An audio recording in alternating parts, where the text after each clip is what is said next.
Telugu Desam party వ్యవస్థాపకులు ఆయన 101వ ఈ జయంతిని పురస్కరించుకొని మరి ఇక్కడ అందరూ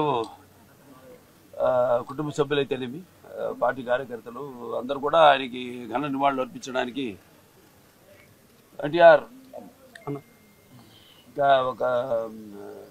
ఒక శక్తి ఆయన ఎన్నో సందర్భాల్లో చెప్పడం జరిగింది. ఎన్టీఆర్ అంటే కేవలం నందమూరి తారక రామారావు గారు మాత్రమే కాదు, ఎన్నట్టు నటనాలయం, ఆయన ఇల్లు ఒక నటనాలయం, అందులో ఆయన ఒక నటరాజు నరసింహుడు.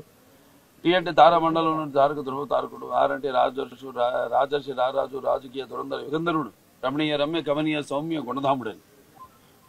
అలాగే ఆయన మొత్తం మొదటి నుంచి కూడా చూస్తే ఆయన ఈ జీవిత ప్రస్థానం ఒక మామూలు రైతు కుటుంబంలో పుట్టి, అలాగే ముందు అవకాశం వచ్చాడు కూడా కాదు అని ముందు చదువుకే ప్రాధాన్యత ఇచ్చి ఆయన చదువు పూర్తి చేసుకున్నాక మరి చలనచిత్ర ప్రవేశంలోకి అడుగుపెట్టడం జరిగింది.